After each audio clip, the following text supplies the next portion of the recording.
Hey guys, tonight we slip quietly into the warm, flickering glow of a world lit by oil lamps and ambition, where you stand on a creaking wooden dock in Seville as a fleet swells before you like some great, breathing creature.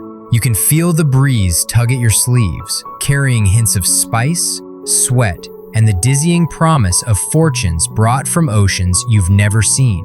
And you, yes, you, are about to follow Spain at its absolute peak, when the empire seems to stretch so far that even the stars look like they're hanging from its banner. But you probably won't survive this level of global overstimulation without at least a steadying breath. So before you get comfortable, take a moment to like the video and subscribe, but only if you genuinely enjoy what I do here.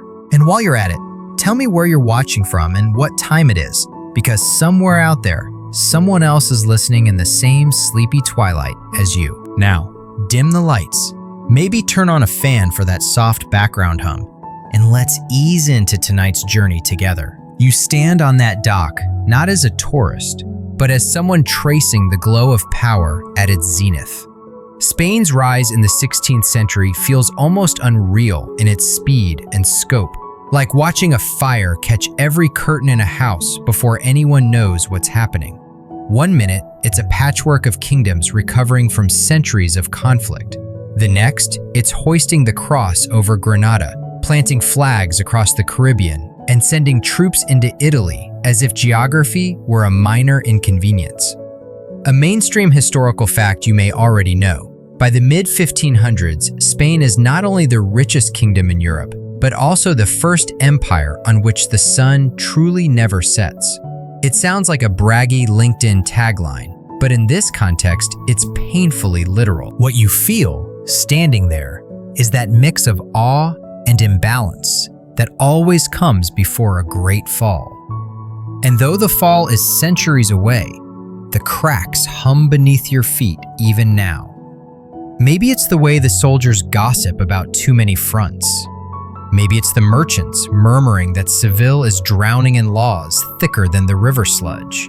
Or maybe it's the priests marching past, with ledgers almost as heavy as their rosaries. You see power, but you also see friction, like someone trying to juggle flaming torches while wearing mittens soaked in olive oil. As the fleet begins to shift on the tide, a quirky little tidbit floats through your mind. Spain, at the height of its maritime confidence, genuinely believed the Pacific Ocean, yes, the largest one, could be crossed with fewer headaches if captains simply followed a perfect wind route calculated from scribbles by a monk. And it actually worked, sometimes. Other times, ships wandered for weeks, convinced God was personally rearranging the stars just to prank them. Still, this global web is astonishing. Europe lies behind you, tense and competitive. Across the Atlantic is the New World, shimmering with rumors of silver rivers and golden cities. Further still are the Philippines, tiny stepping stones in that massive Pacific, hosting traders who look like they've come from entire worlds away. Spain's reach is almost absurd, like someone trying to hold a dozen balloons in a storm while also eating an empanada and maintaining a serious diplomatic expression. But as you watch dock workers load crates stamped with royal seals, one truth stands out. Spain's strength, even at its brightest, is also the anchor that weighs it down. Historians still argue whether the empire was too big to manage effectively, or if it simply managed its size poorly. Some claim the administration was an archaic hydra. Others say the monarchy just had commitment issues across centuries. And you? You get to hover above all this with a soft ASMR hum in your ears and see something that people here can't: the delicate hinge between towering power and slow unraveling. The hum of sailors chanting in rhythmic grunts merges with the clatter of hooves behind you. A messenger gallops through, kicking up dust, delivering orders about troop movements in the Netherlands. Because, yes, even while you're staring at fleets for the Americas, Spain is also juggling an exhausting list of European commitments. and you can almost feel that juggling act in your own hands. Heavy, slippery, oddly shaped, and increasingly absurd. It's the kind of multitasking that makes modern smartphones overheat. Yet the grandeur is intoxicating. Everywhere you look, banners snap, armor gleams, and merchants negotiate with half a dozen accents at once. A noble struts by wearing a cloak that probably cost as much as a small village, complaining loudly about the rising cost of everything, which goes to show that some traditions haven't changed in 500 years, and you drift along the edge of this world, watching it balance precariously. Spain isn't just a country, it's a machine fueled by silver, ambition, and a slightly unhinged confidence. But the machine rattles. Soldiers grumble about late pay. Captains curse the bureaucracy that requires 17 stamps just to sail out of port. Clerks copy numbers they know are wrong because the alternative is admitting their entire accounting system is held together by superstition and stubbornness. You sense a question shimmering beneath all of it. Could this be sustained? Could the empire, with the right tweaks, reforms, and bold decisions, have stayed whole? Or was its own weight destined to crack it, no matter what anyone tried? A joke drifts into your mind. If the Spanish Empire had a dating profile, it would say, loves long walks across continents, terrible at budgeting, emotionally unavailable during wars, not looking for anything stable. And yet millions depended on its stability. You watch a young officer nearby stare at the horizon, maybe dreaming of Peru or Manila or victory in Flanders, unaware that centuries later, entire armies of historians will pick apart every decision his superiors make, grateful for the endless debate fuel. And through him, you feel the human heartbeat of this story.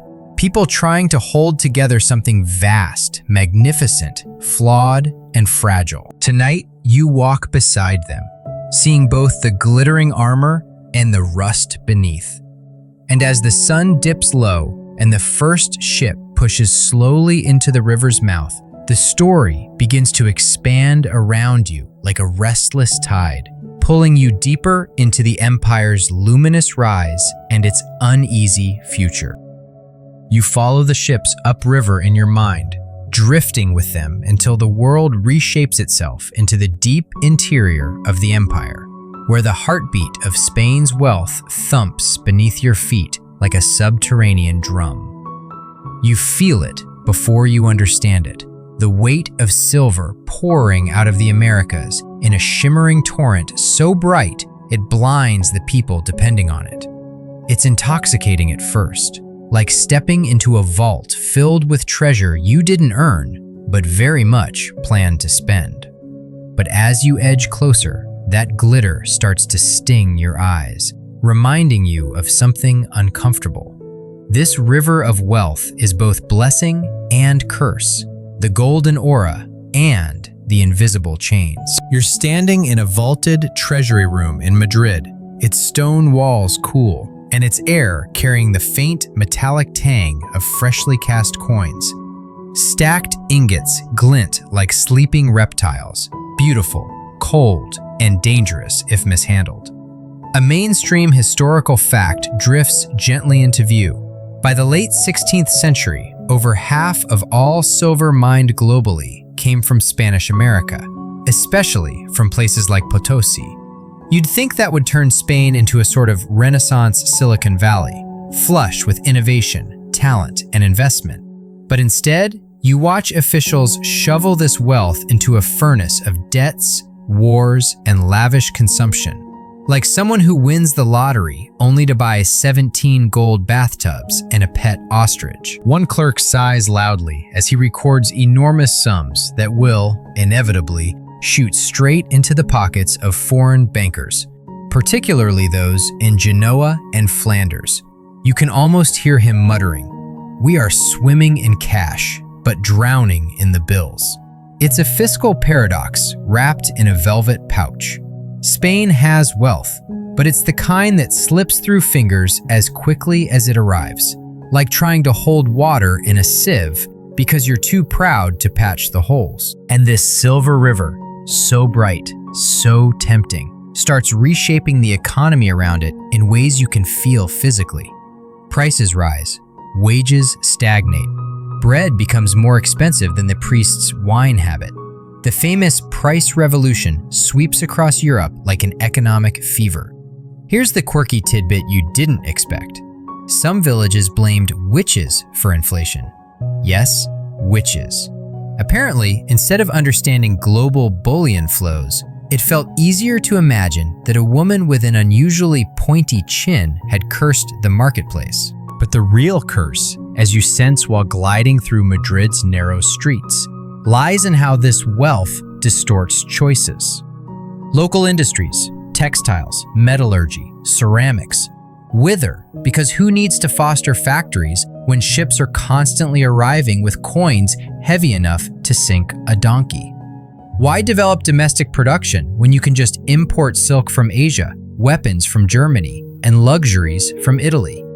It is the medieval version of ordering takeout every night because the kitchen is full of gold, but nobody knows how to cook. Historians still argue whether this dependence on American bullion inherently doomed Spain to long-term stagnation, or if better policy choices could have harnessed it into something more productive.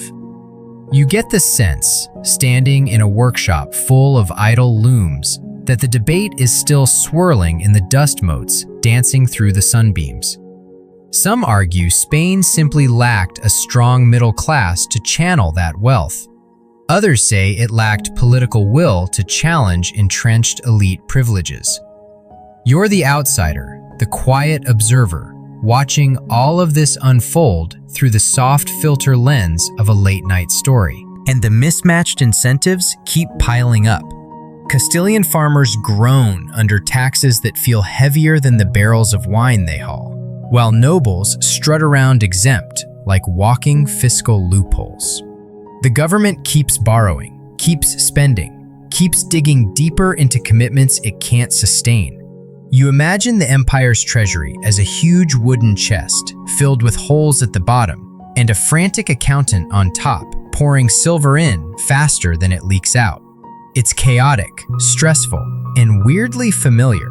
Like when you try saving money but end up buying a new phone case because it has vintage pirate vibes. As you drift further, the Silver River carries you to the docks again, where merchants grumble about shortages of tools and quality goods. Spain imports swords, armor, cloth, even ships. Ships! Because investing in domestic manufacturing feels, to the ruling class, like eating vegetables. Necessary, but also deeply uninspiring. And so the empire relies on foreign craftsmen, enriching rivals while weakening its own foundations. You watch a group of Genoese bankers stroll past, their purses jangling with Spanish silver and their expressions smug, like they just got away with selling a half-eaten sandwich for a full meal price. They whisper deals, secure repayment guarantees, and offer new loans even as old ones remain unpaid. Their confidence is almost contagious. Meanwhile, Spain's ministers sign papers with growing desperation, hoping the next influx of bullion will solve everything. Spoiler, it won't. You stand in a candlelit chamber where advisors argue over solutions. One wants to raise taxes, another wants to mint more coins, another just wants to go home and take a nap. And while they bicker, the Silver River keeps flowing, carrying opportunities downstream like driftwood. Opportunities for industrialization, investment, diversification. You sense how history could bend differently here. If Spain used even a fraction of this wealth to build foundries, train artisans, stimulate local production, the entire economic landscape could shift. You imagine bustling workshops instead of dusty hallways, towns humming with industry rather than waiting for ships to bring everything from spices to soap. But inertia is powerful. Habit is loud. Privilege is stubborn. And even as the treasure fleets glimmer under moonlight, cracks widen quietly beneath the polished surface. You take one last look at the coins stacked high and realize something both funny and sad. If this empire had owned a budgeting app, it would have ignored every alert, overspent on necessary troops, and emergency armadas, and somehow convinced itself that future silver shipments were the same as savings. The river glows, the vault echoes, and you feel the long shadow of a fortune mismanaged, not out of malice, but out of momentum, pride, and misplaced priorities. And with that shimmering unease, you drift onward into the next layer of the empire's delicate machinery.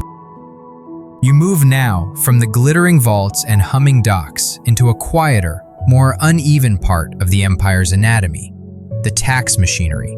If machinery is even the right word for something held together by customs, privilege, and the political equivalent of duct tape. You slip through arched corridors lined with old parchments and tired scribes, and the air feels heavier here, like the empire itself is exhaling slowly under the weight of centuries of uneven obligations. It's in this hush that you realize just how lopsided Spain's fiscal foundations truly are, and the imbalance hits you with all the force of a loaded mule deciding it will absolutely not take one more step. You find yourself walking alongside a tax collector in Castile, his boots worn down, his energy fading, and his ledger looking like someone fed it despair for breakfast. He sighs every few steps, muttering about quotas that never shrink, debts that never stay paid, and nobles who somehow owe nothing year after year. And here comes your mainstream historical fact. The vast bulk of direct taxation in the Spanish Empire came from Castile alone, while the nobility and the church enjoyed broad exemptions that made the system perilously narrow. If this empire were a three-legged stool, Castile would be the only leg doing any work, wobbling under the weight of the entire dining set and the relative who keeps adding more plates just in case. You glance upward as a pair of bishops pass, their robes sweeping the dust like holy brooms, chatting amiably about spiritual matters with not the slightest concern for tax obligations. And why would they? Their institutions, vast landowners in their own right, were shielded by privileges granted generations earlier. It's like the universe installed a permanent do not charge setting on their accounts, and no one has dared touch the toggle since. Yes, they occasionally donate, but donating when you're not required to pay is like being praised for dropping a single grape into a starving village. A quirky tidbit floats through your mind. Some nobles in early modern Spain claimed their family lines were so ancient and pure that paying taxes would literally corrupt their blood. Imagine filing that as your reason for no deductions. Sorry, IRS, my lineage is too pretty for taxes. Strangely enough, officials wrote it down with straight faces, treating each declaration like an inconvenient but unavoidable law of alchemy. You step into the large hall of the Council of Finance, half archives, half battlefield, and watch scribes race between tables with frantic energy. The atmosphere feels like the worst group project ever assigned, where half the students refuse to help, and the other half keep being told, just work harder, you'll manage. But you sense something deeper in the ink-stained panic, a system so outdated that even the smartest officials couldn't fully grasp the true state of royal finances. Revenues come in late, incomplete, or misreported. Expenses balloon unexpectedly, and borrowed money arrives wearing the faint scent of future bankruptcy. Historians still argue whether Spain's fiscal collapse was inevitable because of entrenched medieval privilege, or if bold reforms, as seen in places like France centuries later, could have broadened the tax base enough to stabilize the empire. It's the sort of debate that could keep a conference room of scholars warm through winter. Some insist reform was politically impossible. Others believe earlier monarchs simply lacked the courage to challenge the church and nobility. You feel both arguments tugging at you like two stubborn dogs fighting over the same piece of jerky. As you wander deeper, you feel the mood shift.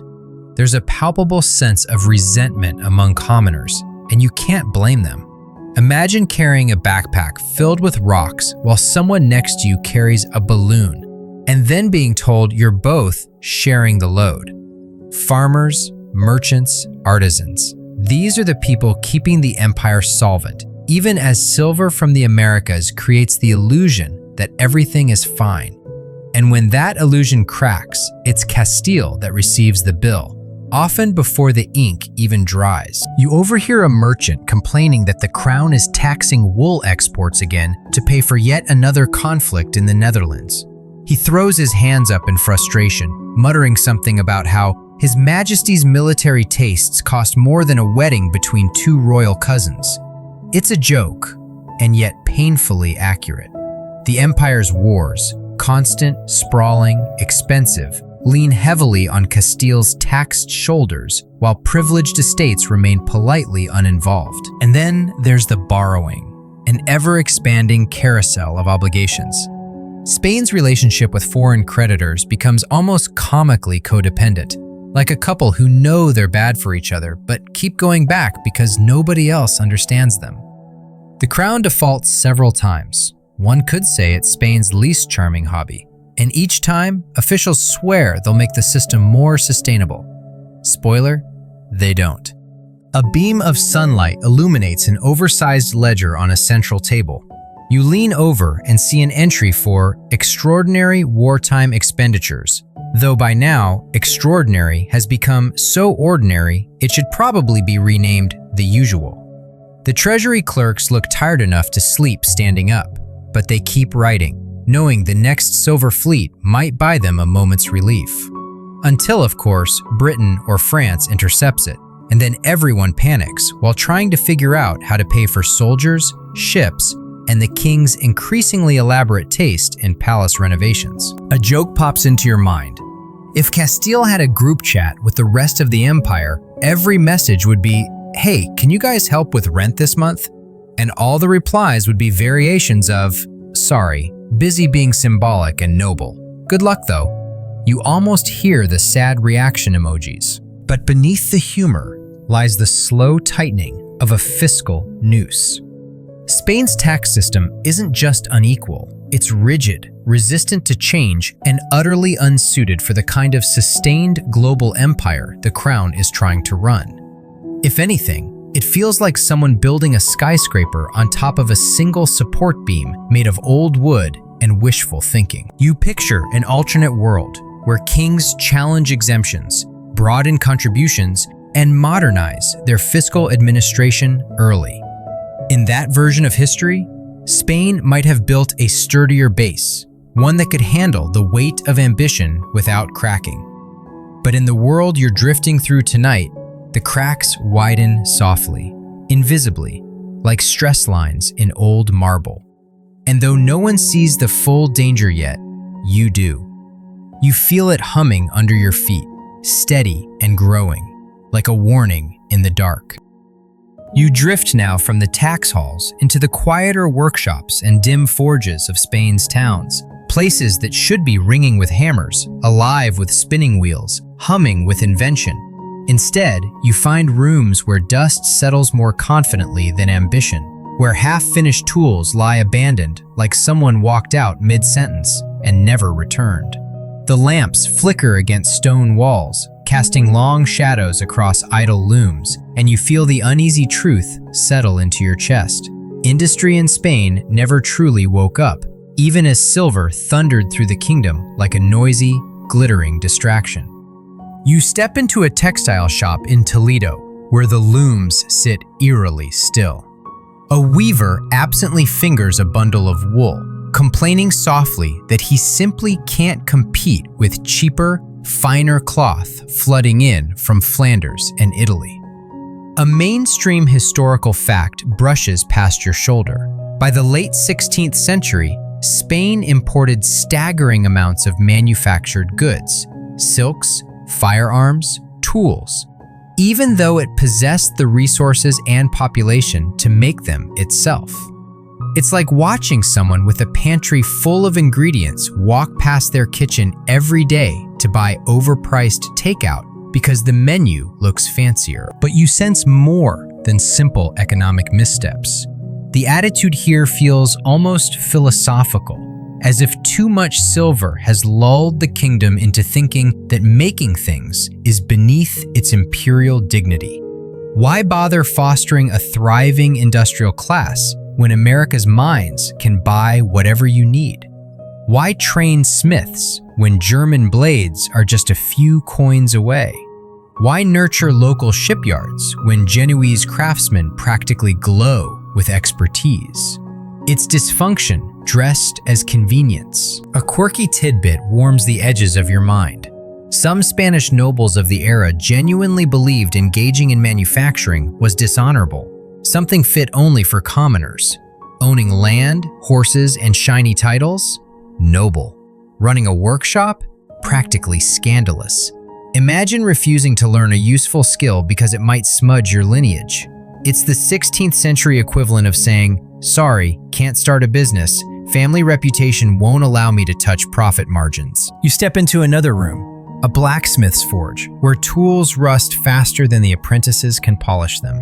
The smith shrugs and tells you it's not worth expanding his shop when foreign ironmongers can import high-quality goods at competitive prices. You feel the circular logic. Spain's industry remains weak because imports are cheap, and imports remain cheap because Spain funnels its wealth outward instead of inward. The silver passes through hands like sand. It glitters but does not grow. Historians still argue whether Spain's industrial stagnation was caused primarily by the psychological effects of sudden wealth, the small and politically weak middle class, or structural constraints such as internal tariffs and restrictive guild systems. You can hear the debate echoing in the quiet corners of the workshop. Some guild rules forbid innovation. Others limit who can operate certain tools. Many protect traditions at the expense of productivity. It's like trying to win a race while reading aloud from a rule book written by people who hated running. As you drift deeper into the streets, you begin to notice the subtle signs of an empire outsourcing its future. Spanish fleets depend on foreign rope makers. Spanish armies rely on imported firearms. Spanish merchants equip themselves with tools forged in faraway workshops. Even the great galleons, the pride of imperial power, often incorporate imported components. It's not that Spain lacks talent, it's that the incentives smother it. When silver fills the treasury, investing in industry feels like unnecessary patience. Why wait for factories to grow when treasure fleets deliver immediate gratification? You watch a conversation between two merchants. One argues for establishing a local workshop to produce armor. The other shakes his head, insisting it's easier to source from abroad. Their exchange feels like a small tragedy. Every decision like this nicks a thread in the empire's larger fabric, making it thinner, more fragile. Each imported good sends wealth outwards, fattening Spain's rivals, while leaving Iberia's artisans increasingly idle. In the distance, a royal decree is being read aloud, demanding stricter control over colonial industries to prevent them from competing with Spanish ones. It would be funny if it weren't so counterproductive. Domestic industry is weak, yet the empire actively forbids its colonies from developing their own manufacturing base. That's the bureaucratic equivalent of saying, "No, you can't cook dinner because I might someday want to learn to cook, even though right now I'm ordering takeout again." Your mind wanders to a joke. If Spanish industry were a person, it would be that friend who keeps saying, "I'll start working out on Monday," while eating empanadas on the couch. And Monday somehow never arrives. You walk past a carpenter's yard where workers are shaping beams for a ship being built in Cadiz. The wood smells fresh, the workers focused, but the foreman quietly admits that Spanish timber is going abroad faster than domestic shipyards can use it. England and the Netherlands feast on these resources, turning them into sleek warships that will later menace Spanish fleets. The irony is almost too loud for an empire that prides itself on global dominance. But even here, you sense the ghost of a different possibility. What if the crown had dedicated a portion of American silver to building ironworks? What if it had subsidized early textile mills? What if guild rules had been loosened, encouraging invention rather than forbidding it? The workshops around you would feel different. No dust, no silence, no lingering sense of missed opportunity. Instead, the empire builds on consumption rather than production, like a palace made of glass, radiant, impressive, but brittle when struck. A solitary artisan sharpens a chisel and glances at you with a tired smile. "If we'd had fewer coins and more incentives," he says, "maybe we'd have built something lasting." His words feel like a soft hammer tap on the empire's foundation. Not enough to break it, but enough to remind you that cracks spread slowly. And as you drift from workshop to workshop, from forge to loom to abandoned planning table, you feel the slow heartbeat of an economy that never learned to breathe on its own. The Silver River might glitter behind you, but here, industry sleeps, dreaming of what it could have been if someone had shaken it awake when the time was right. You drift away from the still workshops and the muffled clank of idle tools, out into the open sunlight where Spain's armies stretch themselves across entire continents like a tired giant whose limbs no longer quite respond to its commands. The air smells of leather, sweat, steel, and the faint musk of horses nursing their own exhaustion. You walk alongside soldiers who seem to exist in a kind of perpetual march, forward into Italy, north into Flanders, across to the Caribbean, down into Peru, up into the Philippines, everywhere, all at once. And you feel the strain like a dull ache in your shoulders, as if the empire's weight has quietly climbed onto your back. A mainstream historical fact settles gently into your thoughts. By the late 1500s, Spain maintained the most professional standing army in Europe, the famed tercios, those disciplined, stubborn blocks of infantry that dominated battlefields for over a century. They were the military equivalent of a classic car restored to perfection. Tough, impressive, reliable. Until the world around them began to modernize faster than they did. You can almost hear the tercios grumbling about new tactics, like someone annoyed that the kids these days keep inventing things like firepower and mobility. But even elite troops have limits. You follow a column of soldiers trudging through the mud of Northern Europe, their uniforms caked with dirt, their boots worn thin. They mutter under their breath about how their pay is late again, a common theme in the empire's long story. They are fighting another war sparked by dynastic pride or religious obligation, and you sense how these conflicts, while noble on parchment, bleed Spain's strength like 1,000 tiny cuts. You close your eyes for a moment, and the landscape shifts. Suddenly, you're on a sun-scorched road in Mexico, watching a militia force struggle to arm itself because supplies from Europe are delayed. Again. Then the scene slips to the Mediterranean, where Spanish ships pursue Ottoman corsairs in a long, grinding naval rivalry that stretches across generations. And then you're back in the Netherlands, where rebels chip away at Spanish authority like artisans breaking stone, one blow at a time. The empire seems to be everywhere, except resting. A quirky tidbit floats up like a bubble. Some Spanish soldiers in the Philippines joked that they were serving in the empire's attic, a place forgotten by the crown until something broke and they needed to rummage for supplies. Given the state of logistics, they weren't entirely wrong. Even in victory, Spain feels stretched, as if its limbs move faster than its heartbeat can manage. You walk deeper into the military encampment, feeling the weary pride that hangs over the tents. The tercios drill with disciplined precision, their pikes glinting in the sun. They are formidable, but they are also expensive.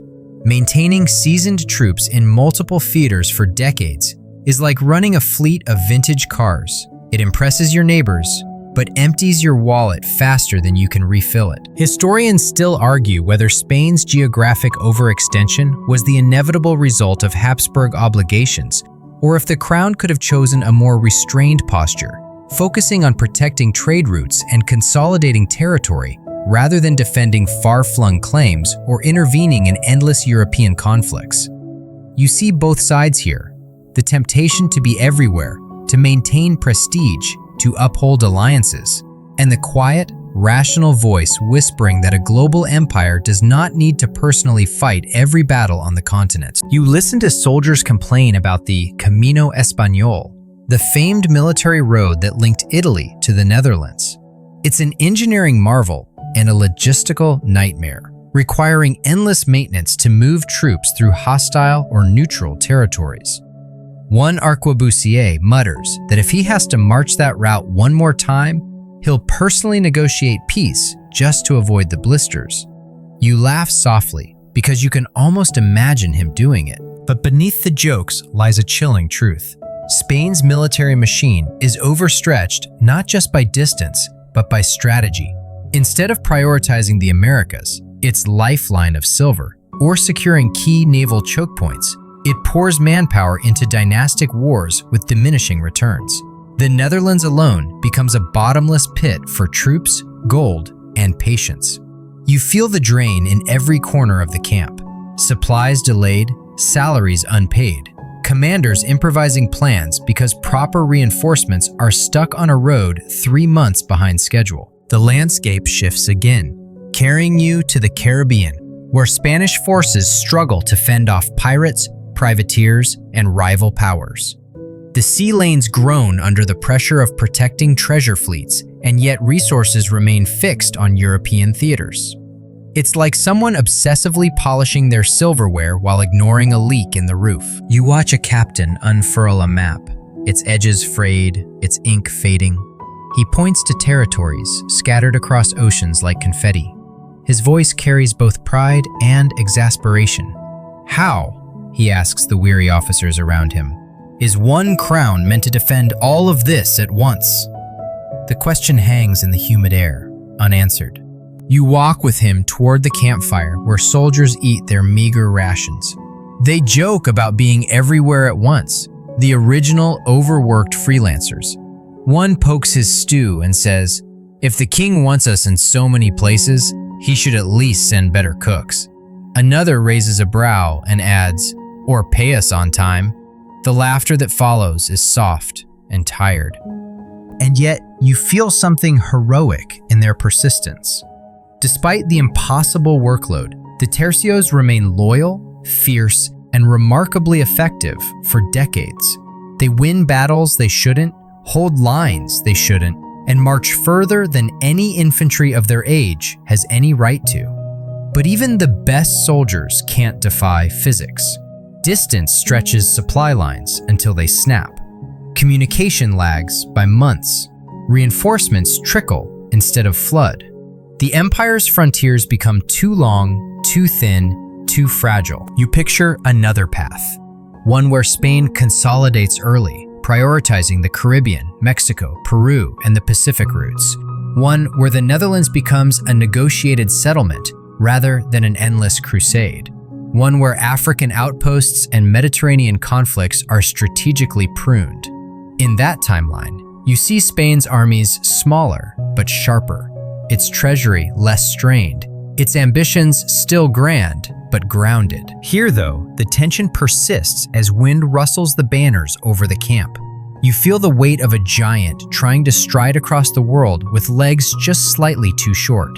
And as night settles on the encampment, the campfires flickering like tiny, fragile stars, you sense the core of the problem. Spain isn't losing because it's weak. It's losing because it's everywhere all the time. And no empire, not even one bathed in silver, can march forever without stopping to breathe. You drift away from the exhausted encampments, floating along a quiet ridge where the empire's many battlefields unfold like crumpled maps beneath your feet. The air carries the lingering thrum of cannon fire and the tired sighs of commanders who have spent decades trying to be everywhere at once. But now the scene shifts. Your pace slows, your gaze narrows, and you begin to feel the pull of something Spain desperately needed, yet seldom achieved: the art of choosing battles that actually mattered. The landscape around you blurs into a mosaic of fronts: Flanders, Italy, North Africa, the Caribbean, the Pacific, each demanding attention like pets clawing at a door. You sense that familiar unease in Spain's strategic thinking. an instinct to respond to every challenge immediately, honorably, and with overwhelming commitment, even when overwhelming commitment is the one thing the empire can't afford. A mainstream historical fact settles into your awareness. By the early 17th century, Spain was simultaneously fighting in the Netherlands, defending the Mediterranean coast against Ottoman raids, patrolling the Atlantic for privateers, guarding the Pacific route to Manila, and intervening in European dynastic conflicts.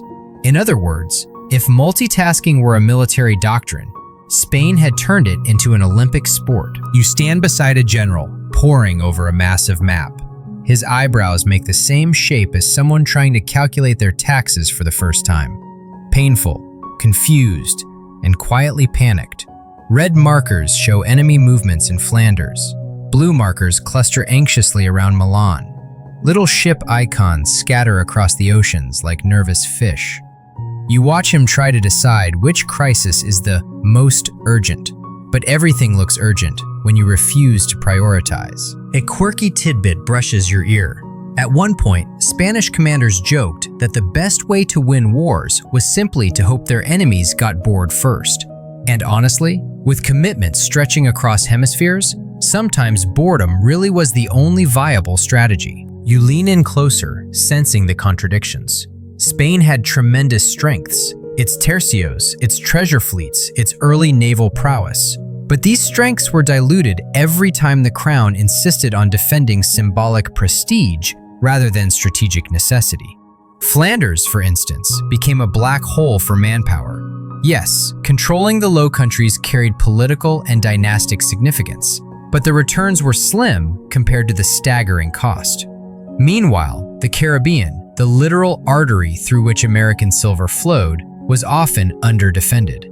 It's like pouring all your resources into repainting your front porch while someone quietly steals your car. Historians still argue whether the 80 Years' War was winnable had Spain focused more effectively, or if its outcome was predetermined by geography and economics.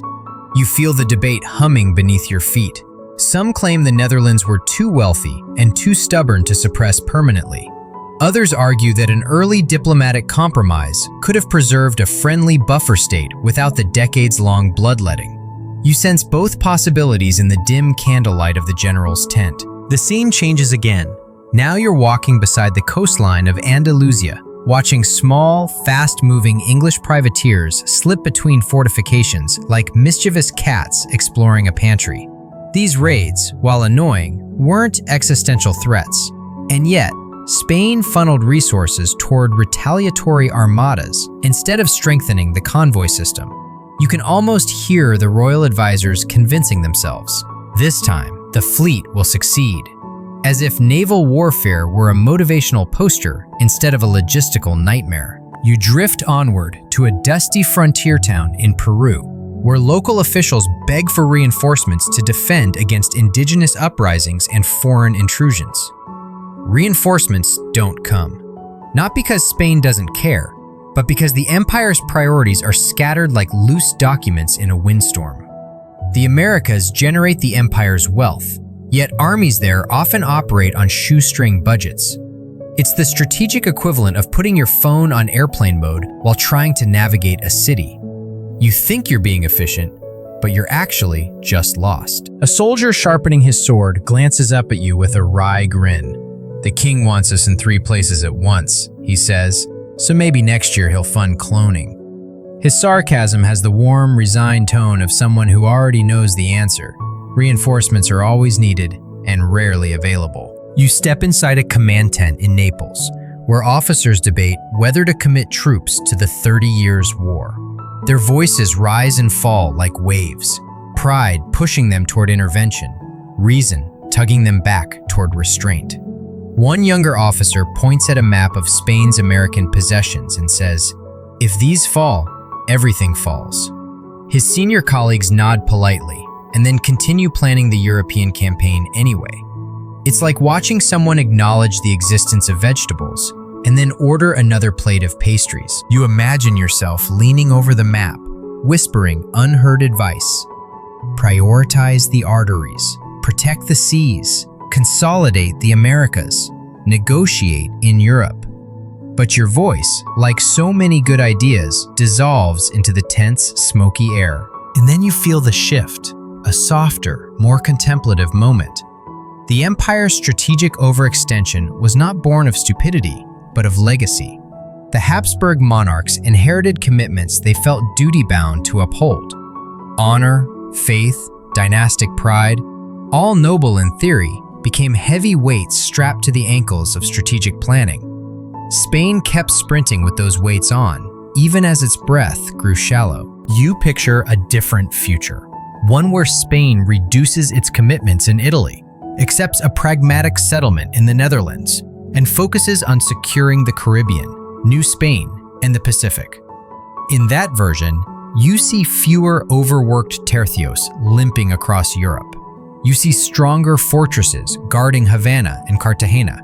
You see a navy tailored not to win symbolic armadas, but to escort treasure fleets safely through hostile waters. That Spain breathes easier, spends less, and stabilizes more. The wind picks up around you, rustling leaves and lifting the edges of parchment maps. And in that gentle sound, you hear the core of this section. Spain didn't fall because it lacked strength. It fell because it refused to choose where to use that strength. A giant with infinite arms but no sense of direction eventually stumbles beneath its own reach. As you drift away from the command tent, you feel the lingering tug of battles that could have been avoided, wars that could have been shortened, and victories that might have actually mattered if only Spain had learned the quiet but powerful discipline of saying no. You drift now toward the shoreline where the empire's pulse beats hardest, not in palaces or councils, but in the surf, in the creaking wood of ships, in the rope-burned hands of sailors who know that every piece of Spain's global puzzle is strung together across water. The scene before you widens into a vast horizon of blue and wind and danger. You can almost taste salt on your lips as you step onto a quay lined with galleons, caravels, and smaller escort craft, each one rocking gently as if sighing under centuries of duty. And the moment your foot touches the planks, you feel it, the impossible burden of a navy that must be everywhere, all the time, and yet never quite has enough ships to satisfy the empire's ambitions. A mainstream historical fact settles into your awareness. Throughout the 16th and 17th centuries, Spain controlled the world's most important maritime arteries, routes from Mexico to Manila, from Veracruz to Seville, from the Caribbean to the Azores. These were not optional highways. They were the empire's literal lifeblood. Without secure seas, silver didn't flow, and without silver, the entire imperial structure trembled like a ship in a squall. And yet, despite understanding this truth with near religious clarity, Spain's fleets were chronically overtasked and chronically undermanned. It's like trying to run a global delivery service with the same number of vans your competitor uses just to drive around their neighborhood.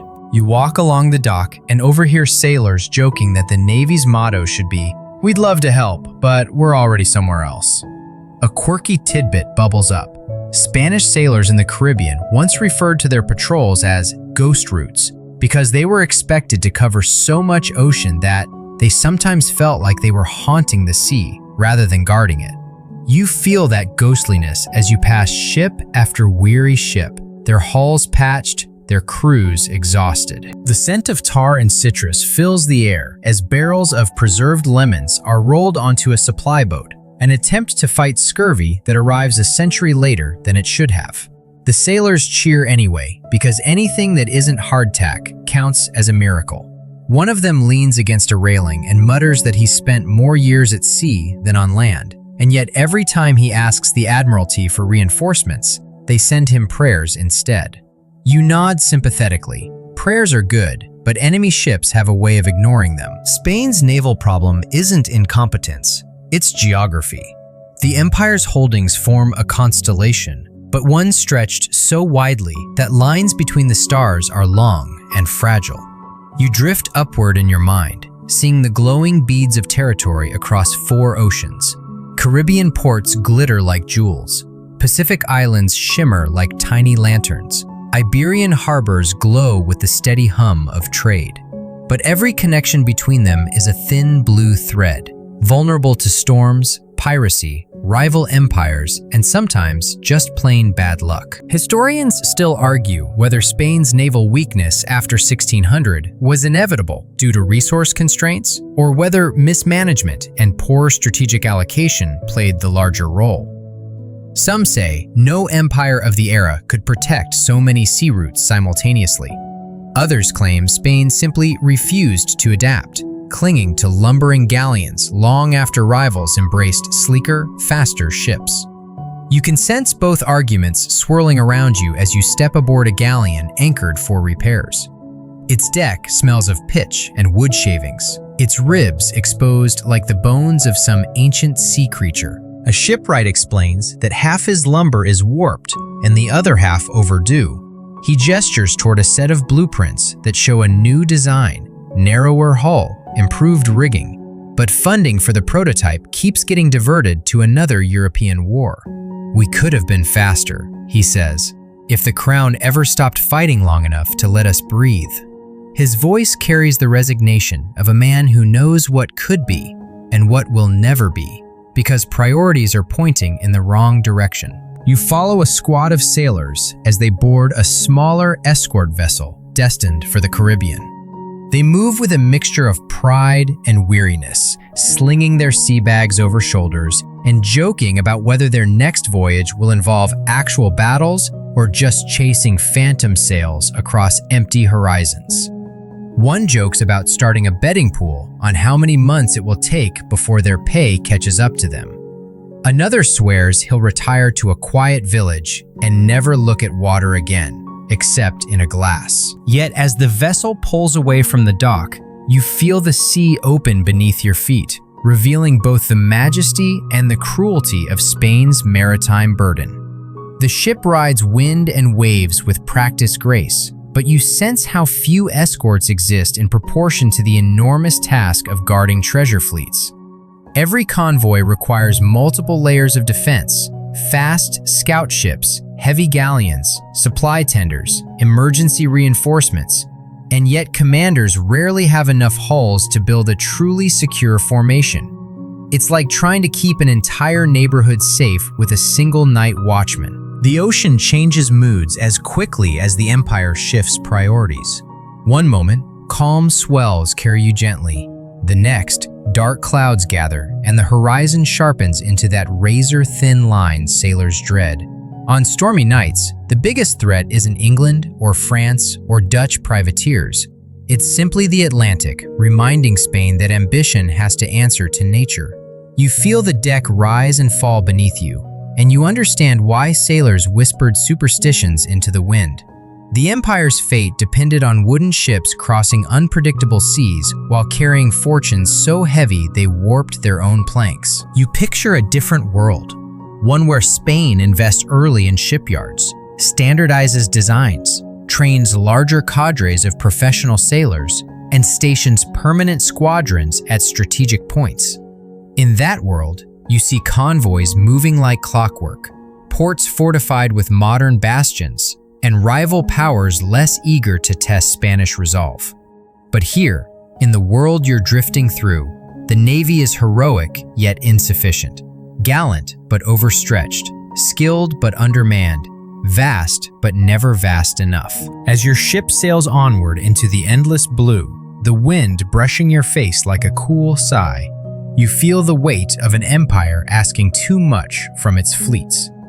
A giant can stride across land even with heavy burdens, but on the ocean, even giants must learn to float lightly, or risk sinking under their own expectations.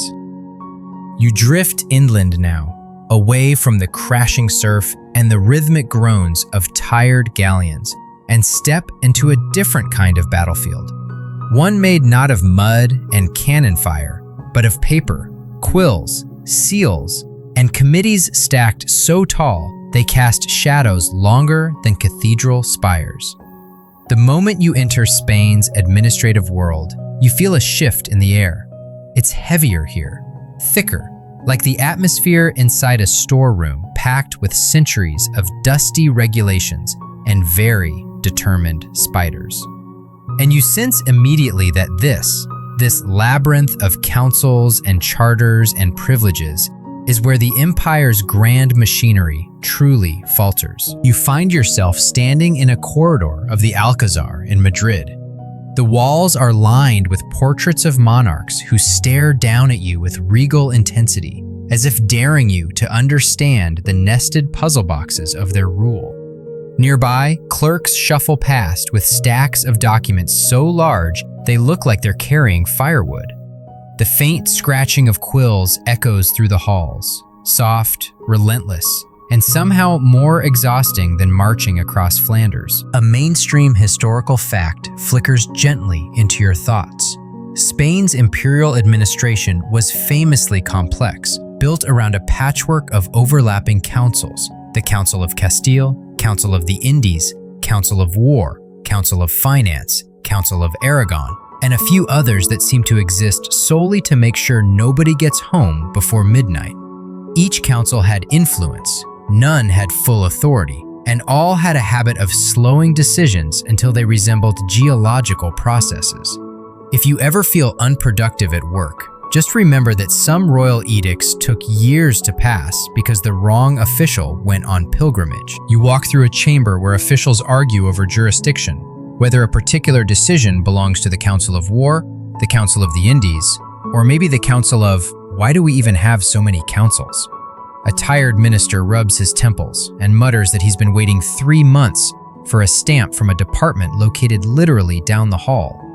The energy in the room feels like a group project where no one wants to take responsibility because the last person who did ended up being blamed for everything. A quirky tidbit brushes against your mind like a folded page. To raise money, the Spanish crown often sold government offices, legal appointments, council seats, administrative roles, and many of these offices became hereditary over time. Imagine inheriting a government job the same way you'd inherit a pair of boots. Congrats, son. The position of Assistant Deputy Sorter of Colonial Licenses for Agricultural Imports is now yours. Try not to faint with excitement. You watch an official who clearly bought his position pace nervously around a room, dictating policy to clerks who know far more than he does. But his authority comes not from competence, but from the gold he spent acquiring this office. And in the corner sits another man, an experienced bureaucrat with ink-stained fingers and an expression that suggests he has long since surrendered to the futility of correcting his superior. Historians still argue whether this administrative clutter was simply the byproduct of medieval institutions stretched beyond capacity, or whether deliberate reform at key moments could have streamlined decision-making. Some claim the overlapping councils allowed checks and balances. Others call them a bureaucratic hydra. Cut off one head and 2 more stamp requests appear. You stand silently between these possibilities, watching papers pass from desk to desk like pilgrims on an endless journey. You move into another chamber, cool, dim, lined with shelves that sag under the weight of thousands of bound documents. A viceroy from the Americas stands before a panel, awaiting approval for a policy he proposed months earlier. He looks like a man who began this process with enthusiasm and is now reconsidering every career choice he has ever made. The council interrogates him with questions that give off strong, committee meeting at 4 p.m. on a Friday energy. By the time he finishes answering, you half expect him to age visibly on the spot. The viceroy sighs quietly, confiding to a colleague that he wished he had more autonomy. Decisions made in Madrid often arrive too late to matter. By the time approval for a new harbor fortification reaches Veracruz, pirates have already tested the defenses. The local governor has improvised his own solution, and the crown's plan arrives like a belated birthday card. You can feel the wasted potential, the missed opportunities accumulating like layers of dust on a neglected shelf. As you wander deeper, you notice something subtle yet powerful. Because so many positions are bought, sold, or inherited, officials are often more loyal to their personal networks than to the actual needs of governance. The crown's attention is constantly pulled in different directions. Nobles expecting favors, clerics demanding influence, councils guarding their privileges. It's like trying to steer a carriage while everyone inside grabs a different rein. And yet, even amid the chaos, you see flashes of brilliance. Administrators who care, who innovate, who manage to implement reforms despite the ancient machinery grinding around them. They are few, but they shine. You watch a young fiscal officer propose a system of standardized reporting for colonial revenues. His idea is clever, efficient, modern. His colleagues glance at one another, clearly impressed. And then someone points out that the Council of Finance would need approval from the Council of the Indies, which would then need approval from the Council of Castile, which would trigger a jurisdictional review by the Council of State, which you sigh with him. You feel his frustration. You feel the empire's too. A joke rises gently into your thoughts. If Spain's administration were a computer, it would have 17 different operating systems, all incompatible, all requiring separate passwords written in Latin, and none allowing you to update anything without approval from 3 committees and a bishop. Yet beneath the humor lies a deeper, more fragile truth. Spain's bureaucracy isn't evil. It's simply overgrown, outdated, and burdened by 1,000 years of privilege, rights, fueros, and legal traditions. It was designed for kingdoms, not continents, for local disputes, not global coordination. And the moment the empire expanded beyond the horizon, the administrative structure began to groan under the strain. You hover in a hallway as evening falls. Candles burn low. Clerks yawn. Documents pile higher. And you sense the unspoken reality. Without a streamlined, merit-based, empowered bureaucracy, even the strongest empire moves slowly, reacts imperfectly, and loses ground not because its enemies are stronger, but because its own machinery cannot keep pace with its ambitions. And tonight, as you drift through these echoing halls, you understand that the heart of Spain's administrative struggle wasn't lack of effort or intelligence. It was the sheer impossibility of running a global entity with medieval tools, and the tragic reluctance to replace them. You slip deeper into the palace now, leaving behind the dim hallways where councils argue and quills scratch like restless insects. The air freshens slightly as you enter a smaller, quieter wing, one filled not with crowds of clerks, but with a handful of men pacing nervously, clutching letters sealed with wax. This is where Spain's great administrative weakness meets its lost opportunity. The world of sold offices, hereditary posts, and a bureaucracy where merit often shows up late to a party dominated by money and birthright. You sense it as soon as you step inside. The tension here is different, less chaotic than the council chambers, but more tragic. A young official stands near a window, reading a dispatch from the Americas. He's clearly competent, eager, sharp-eyed, yet his position is subordinate to a man 3 doors down, whose only qualifications are a noble pedigree and a father who bought him a government post as casually as one might buy a new hunting dog. The imbalance hits you like a soft, tired sigh.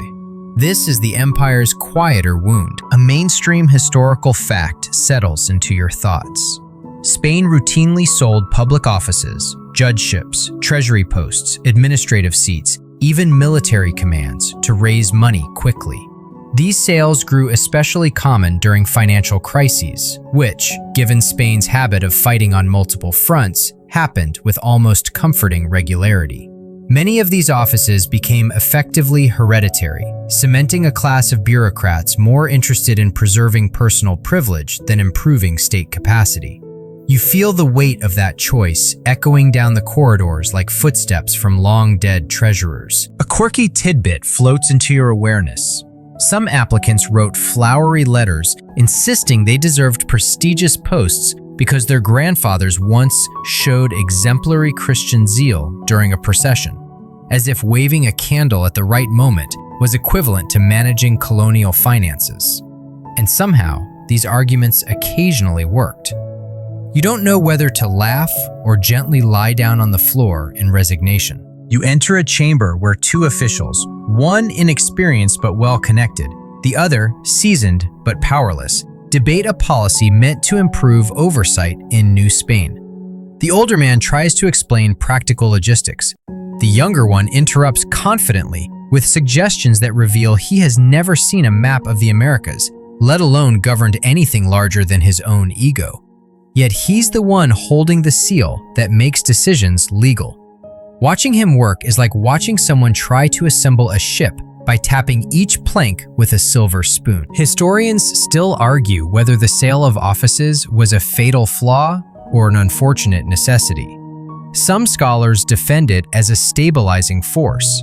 Sold offices were hard to revoke, which made governance predictable.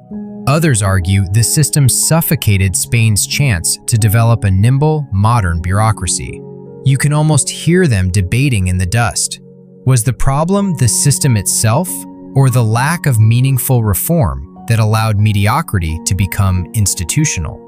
You drift between these perspectives like a silent ghost wandering through footnotes. As you move through another hallway, you overhear a conversation between two mid-level bureaucrats.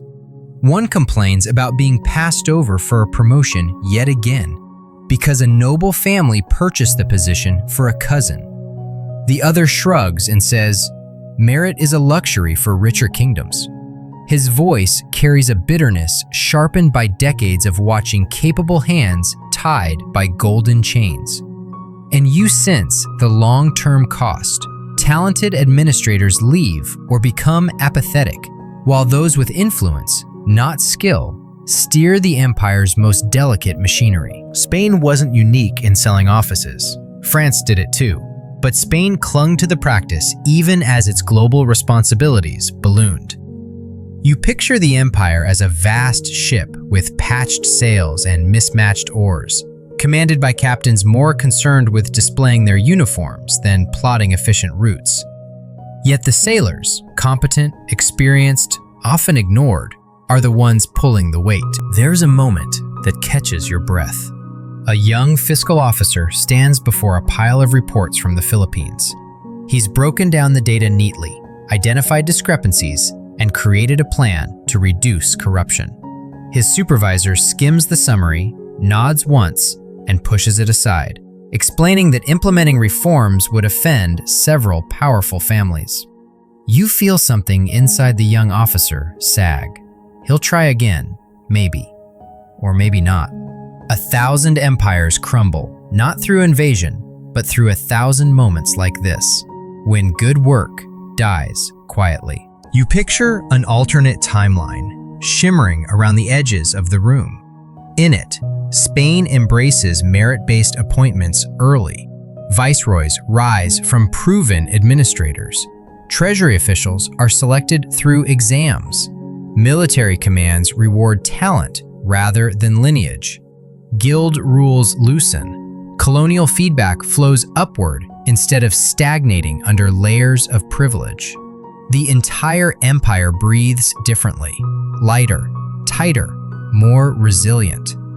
You sense how plausible it could have been, given the right monarch at the right time. But here, in the soft gloom of Spain's real history, the opposite prevails. Offices stack atop offices like mismatched tiles. Reforms stall. Nepotism thrives. Talent goes underused, and governance becomes less a coordinated system and more a patchwork of personal networks, favors, and fragile loyalties. A joke drifts into your mind. If Spain's bureaucracy were a bar, half the bartenders would have inherited their aprons. The other half would have bought their way behind the counter, and the one person who actually knows how to mix drinks would be stuck polishing glasses forever. As you glide through the final doorway of this wing, you feel the quiet tragedy settle deep. The empire wasn't undone solely by enemies or economics. It was weakened from within by the simple fact that too many powerful seats were filled by people who had paid for them, not earned them. And in a world as vast and volatile as Spain's, you sense how dangerous that mismatch truly was. Tonight, the ink on the parchments glows faintly. The candles burn low, and you understand. Reform here would have required not just money, but courage. The courage to tell powerful families no. And that, for Spain, was the one resource in perpetually short supply. You drift now far beyond Madrid's corridors of privilege and parchment, crossing the ocean with the ease of a soft exhale, until the air warms, the colors brighten, and the vast, sprawling world of Spanish America rises beneath your feet. Here, in the colonies, the empire feels different, not fragile from cluttered councils or exhausted armies, but tense in subtler ways. You sense it the moment you step ashore in Veracruz, Cartagena, or Lima. The ground hums with pride, resentment, ambition, and possibility, all at once, like a great chord vibrating on the edge of harmony. You walk through the streets of a bustling colonial city, feeling the mixture of old and new. The Spanish-style plazas and cathedrals standing atop much older indigenous foundations. The merchants haggling in Spanish, Nahuatl, Quechua, Aymara. The world here is layered, textured, alive. And right away, you feel the tension that will define this section. The uneasy relationship between peninsular Spaniards, born in Spain, and Creoles, Spaniards born in the Americas. It's subtle at first, glances, murmured jokes, shifts in tone, but it's everywhere. Like humidity, it seeps through every institution. A mainstream historical fact settles into your awareness.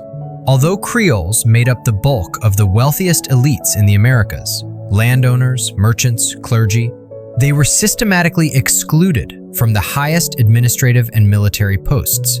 Those positions were reserved for peninsulares sent from Madrid, appointed by councils that rarely consulted the people actually living here. It's like running a massive overseas branch by parachuting in managers who not only don't know the terrain, but also treat the long-term staff with a slightly patronizing, "Don't worry, I'll handle this," smile. You stroll past a grand colonial palace, where a freshly arrived peninsular governor is being introduced to local Creole families. His accent is crisp, his posture confident, and his sense of superiority radiates gently outward like a scent of expensive cologne. The Creole elite receive him politely, but you can feel the temperature drop a few degrees. Beneath their polite bows is a growing irritation.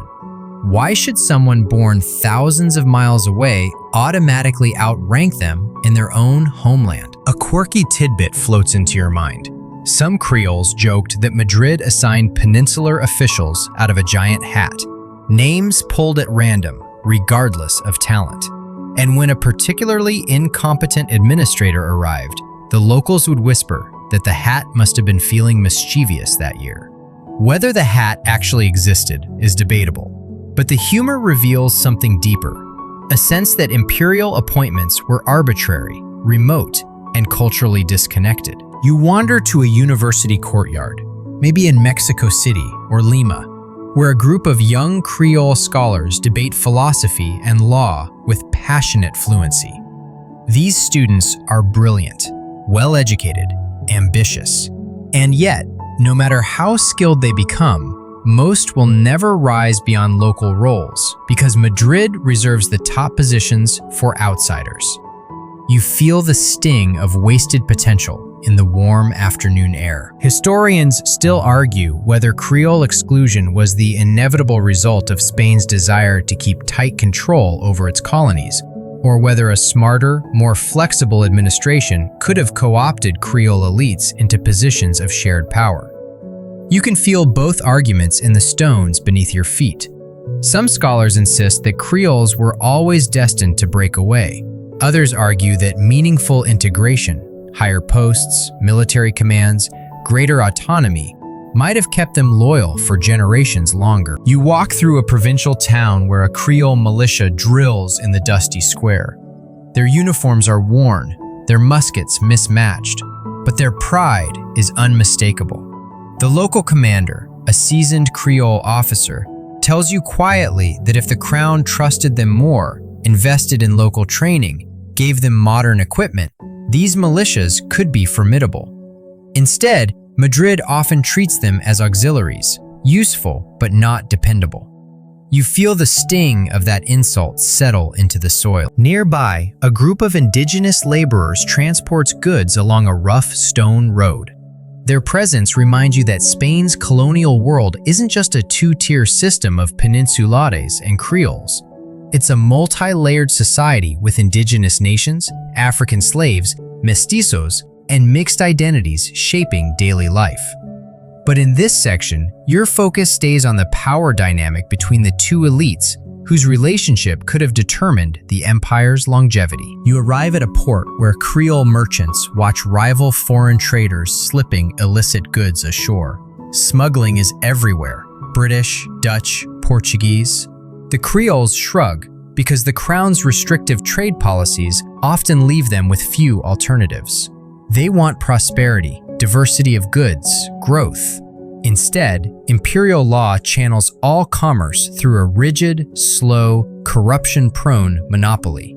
In whispered frustration, one merchant says, "Madrid ties our hands, then blames us when we can't clap." A peninsular customs officer tries to enforce the rules, and the look he receives from the Creoles is somewhere between amusement and exasperation. This tension isn't just about money, it's about respect, identity, belonging. Who gets to shape the future of these lands? Who gets to decide what loyalty looks like? You picture an alternate scene, one shimmering along the edges of the real world. In this version, Spain grants Creoles increased representation in the colonial administration. It promotes talented Creole officers in the military. It allows regional assemblies genuine decision-making power. It fosters a sense of shared ownership rather than imposed authority. You can almost feel the stability that would come from that, like a rope pulled taut but not strained. But here, in the actual world of this section, the rope is fraying, slowly, invisibly, one fiber at a time. A Creole priest leans against a column and tells you that he loves Spain, its faith, its traditions, but not its arrogance. Not the way peninsulares treat American-born Spaniards as lesser. Not the way distant councils dictate local policy without understanding local needs. His voice is soft, weary, and undeniably dangerous. Not because it seeks rebellion, but because it seeks dignity. A joke lifts lightly into your mind. If the empire were a family, Madrid was the overbearing parent who sends instructions by mail and gets upset when the kids don't follow every detail written in perfect penmanship. You walk through the evening streets as lanterns glow like fireflies. The Creole elite dine in courtyards, their conversations swirling with frustrations they dare not voice publicly. But beneath the frustration is something else: aspiration. They see themselves not as subjects, but as rightful leaders. And that, you realize, is the heart of this problem. Spain built a vast empire, but refused to let its brightest colonial sons share the steering wheel. And in that refusal, seeds were planted. Quiet seeds that would someday grow into storms. Tonight, you feel those seeds in the warm, restless air. You feel them in every polite smile masking resentment, in every talented youth denied advancement, in every Creole officer drilling men he will never command beyond his province. The empire's future is here, shimmering like a distant horizon, untouched, unrealized, and inching gently away. You drift deeper into the colonial world now, leaving the bustling ports and elegant Creole salons for the roads that stretch inland, dusty arteries winding through mountains, jungles, plains, and river valleys. Out here, far from the cosmopolitan glow of Lima, Mexico City, or Buenos Aires, the empire feels rougher, quieter, more raw. The air smells of earth and wood smoke. Villages appear like scattered lanterns in a dark landscape. Mule caravans move with the slow determination of creatures who understand that distance, not danger, is the true ruler of these lands. And as you walk along these uneven paths, you feel the question pulsing beneath every step. How do you bind such vast, varied provinces to a crown perched an ocean away? You pass through a highland mining settlement where workers haul silver ore up from the earth, their backs bent, their breaths harsh in the thin air. This is the heart of the empire's wealth, and yet also its most fragile point. The crown knows how vital these regions are, and yet you see how little real investment goes into binding them to Spain. Roads are scarce, garrisons inconsistent, and communication painfully slow. A mainstream historical fact brushes your thoughts. Despite the massive revenues generated by the Americas, internal transportation networks remained underdeveloped for centuries, relying heavily on indigenous systems rather than large-scale crown-led infrastructure. The empire's economic engine, ironically, often had to move on foot. You watch a group of merchants debate whether to bring their goods downriver or trek across mountain passes. Either route is dangerous. Bandits lurk, floods strike, bureaucratic delays multiply like rabbits. And while the ports glitter with wealth and attention, the inland regions feel like afterthoughts, useful but unloved. You sense the consequences rippling outward like the wake of a canoe. Then comes the quirky tidbit. In parts of colonial Mexico, long-distance cargo trains of mules, sometimes hundreds of animals long, were so iconic that locals joked each caravan had its own personality, like a giant, moody creature trudging through the countryside. Some even swore certain mules remembered insults from years earlier and held grudges. You smile because, honestly, if you carried silver ingots through mountains at 4 a.m., you might hold grudges too. You continue onward, following a path shaded by towering trees, until you reach a town where Creole and indigenous farmers share irrigation canals built centuries before the Spanish arrived. Here, cooperation exists, not because Madrid designed it, but because the locals must survive one way or another. You see moments of harmony, improvisation, and ingenuity, things that could have strengthened the empire if the crown had nurtured them rather than overlooked them. Historians still argue whether Spain's failure to integrate inland regions more fully was due to financial constraints, geographic challenges, or an administrative mindset focused overwhelmingly on ports and silver mines. Some argue the crown had no reason to develop internal trade, since its primary interest was extracting exportable wealth. Others say a more integrated approach, roads, local industries, regional autonomy, could have created a tighter, more resilient imperial fabric. As you stand on a ridge overlooking golden fields, you can almost feel those alternate timelines flickering in the distance like heat mirages. You enter a frontier garrison next. The soldiers here are tough, dusty, and vastly outnumbered by the terrain itself. Their uniforms are faded, their boots patched, and their supplies inconsistent. A captain tells you quietly that Madrid sends orders faster than reinforcements. He gestures at his handful of men and says, "We guard an empire the size of the sky, with a force the size of a fishing boat crew." You feel the weariness in his voice, the raw truth that frontier security depended far more on local initiative than on royal directives. Nearby, a militia unit composed of mestizos and creoles practices formations under the scorching sun. They're competent, eager, and deeply rooted in the land, but they lack training, equipment, and recognition. You sense the missed opportunity immediately. If Spain had empowered these militias early, funded them, trained them, integrated them into imperial defense, colonial loyalty could have been anchored not just by law, but by shared responsibility. But instead, you see anxiety creeping through communities whenever foreign threats loom.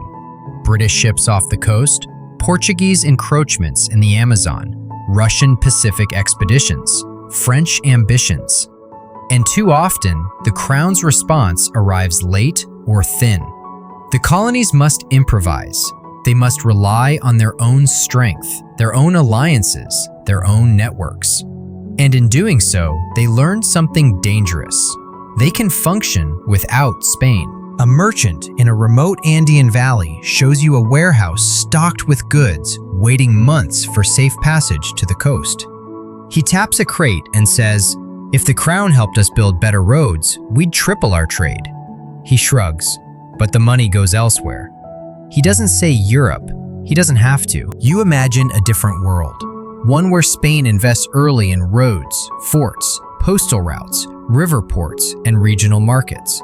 One where indigenous expertise in engineering is embraced, not erased. One where Creole merchants thrive under fair trade policies. One where local autonomy is seen not as a threat, but as a stabilizing force. Such a world hums with possibility. But here, the humming feels more like strain, tense, uneven, unresolved. A joke drifts into your thoughts. If Spain had built roads with the same enthusiasm it built churches, you could probably walk from Buenos Aires to Mexico City on a perfectly paved pilgrimage route. Instead, you're more likely to sprain an ankle. As evening settles over the inland plains, you hear local musicians playing near a plaza, mingling Spanish melodies with indigenous rhythms. The sound feels like the empire itself, beautiful in fusion, but fragile in structure. You watch families mingle, traders haggle, soldiers play cards, and farmers share news from distant villages. This world is vibrant, proud, deeply rooted. And yet you feel the distance, emotional and literal, between these communities and the distant crown. As you wander back toward the main road, lanterns flickering like warm fireflies, you sense that Spain's failure wasn't simply neglect. It was the inability to imagine its colonies as partners rather than possessions, to see their potential rather than just their output, to bind them with investment, trust, and opportunity rather than paperwork and prohibitions. And in that unrealized bond, in that gap between what was and what could have been, you feel the quiet unraveling begin, soft as dusk settling over a vast and restless land. You drift now back toward the water, toward the smell of salt, the cry of gulls, and the whispered tension that clings to every coastline in the empire. But this time, the ocean feels different. It's not the quiet fatigue you felt when watching Spain's overworked fleets. It's sharper, colder, laced with competition. Because here, on the edge of empire, Spain isn't alone. The world's great maritime predators are circling: Britain, France, the Dutch Republic. And you feel in your bones that this is where the empire's fate begins to tighten. On the open sea, where silver-laden galleons become irresistible targets, and where Spain's naval dreams collide with the hard, hungry ambitions of rival powers. You stand on a coastal cliff at dawn, watching as a convoy prepares to depart. Hulking treasure galleons in the center, flanked by escort ships that seem too few, too thin, too far between. The sailors move with practiced discipline, but you sense an edge of anxiety in their movements, because everyone knows what waits beyond the horizon. Privateers, storm winds, cunning Dutch floats, British men of war that can outrun, outturn, and outgun too many of Spain's aging vessels. The sea itself feels like a vast chessboard, and Spain has begun playing with pieces that no longer match its rivals' speed or innovation. A mainstream historical fact settles gently into your thoughts. By the late 17th and early 18th centuries, Britain and the Dutch Republic had surged ahead in shipbuilding, naval organization, and maritime commerce. Spain still fielded formidable ships, but its fleets struggled with slower construction rates, supply shortages, and older designs that couldn't match the evolving tactics of the northern powers. Meanwhile, France rose as another major naval challenger, tightening the competition further. It's like watching a once dominant sports team suddenly surrounded by younger, faster opponents who've been training in ways the veteran squad hasn't considered. You follow the convoy out to sea, feeling the tension coil with every passing wave. The galleons sit low in the water under the weight of their treasure. Their escorts scan the horizon constantly. You can almost feel the collective wish that no Dutch sail will appear on the shimmering line between ocean and sky. Then you catch a sailor muttering a quirky tidbit, something almost too strange to believe. Some crews swore that Dutch privateers trained seagulls to follow Spanish convoys at a distance, using the birds as living markers to track treasure routes. Was it true? Probably not. But the fact that it was believed tells you everything about how hunted Spanish fleets felt. You drift lower, closer to the deck. The wind snaps the canvas overhead. The officers argue quietly about recent intelligence. British shipyards in Portsmouth turning out faster frigates. Dutch merchants bypassing Spanish monopolies through clever smuggling networks. French naval theorists writing treatises on convoy-breaking tactics.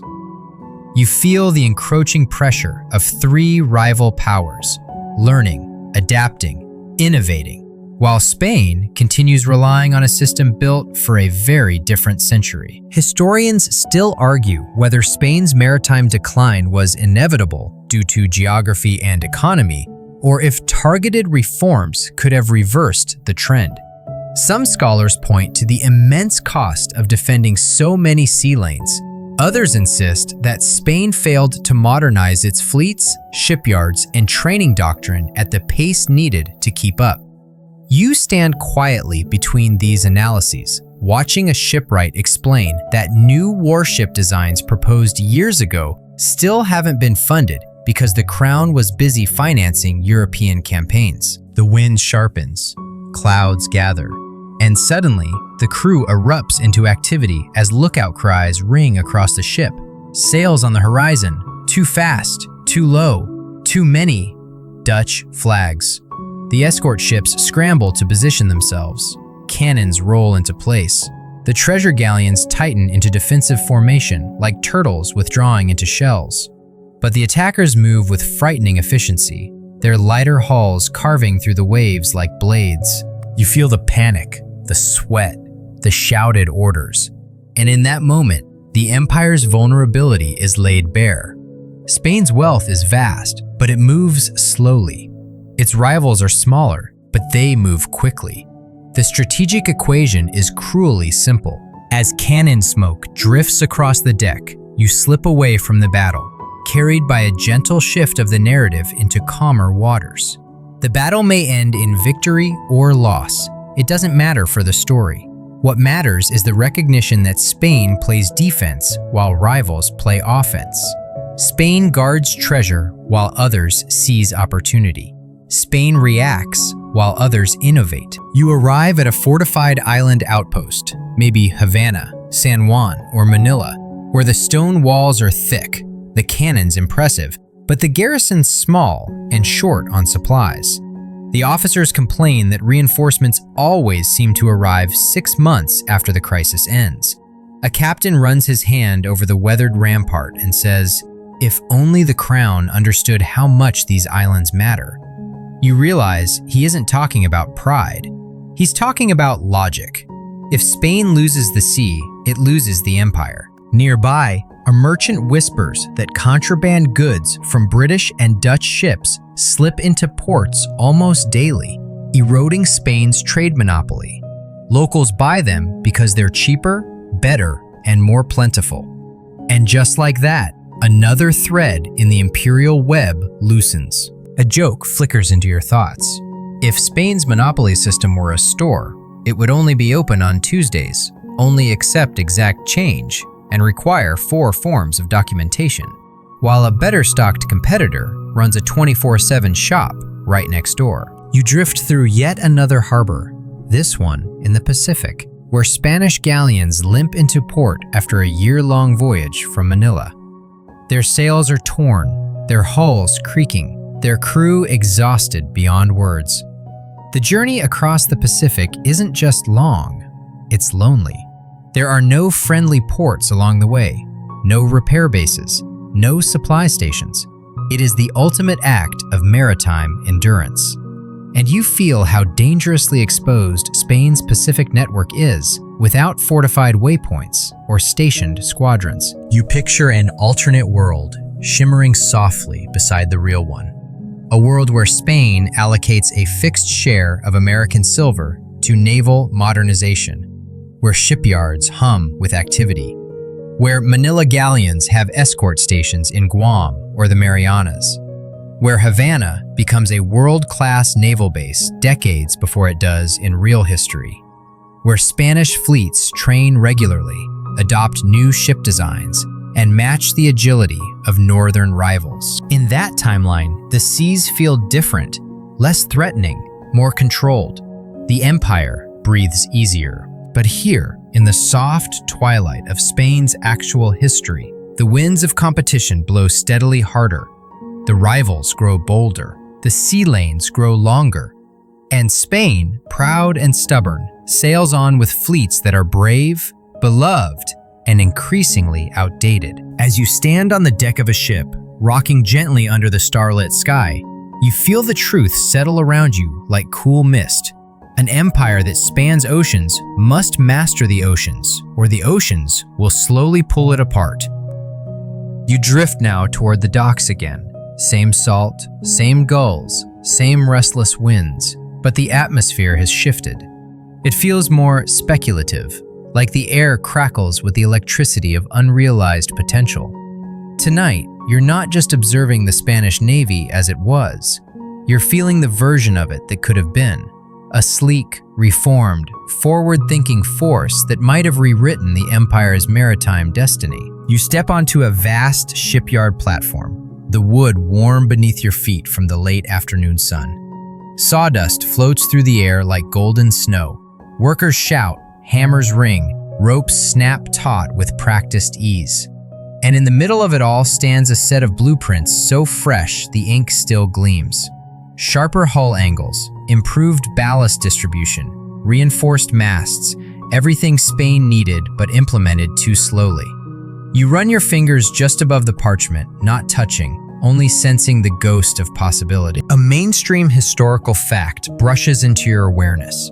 By the 18th century, Britain and France had largely surpassed Spain in naval design and shipbuilding efficiency. Their frigates and ships of the line were faster, more maneuverable, more standardized, and produced on a scale no Spanish yard could match. Spain did eventually modernize, especially under Charles III, but reforms came late, unevenly, and hampered by chronic shortages of money, timber, and political focus. You feel that tension now, like a nail half driven into wood. But here, in this imagined moment, you see shipwrights sketching improvements inspired by rival designs. You watch them debate the merits of copper sheathing hulls to resist rot and marine growth, an innovation that Britain embraced early. You sense the alternate history shimmering around you, warm as the sparks from a blacksmith's hammer. Then, a quirky tidbit floats into your mind. Spanish shipyards were famous for producing a few extremely large, extremely ornate galleons, so lavishly decorated that sailors joked they were sailing palaces with cannons.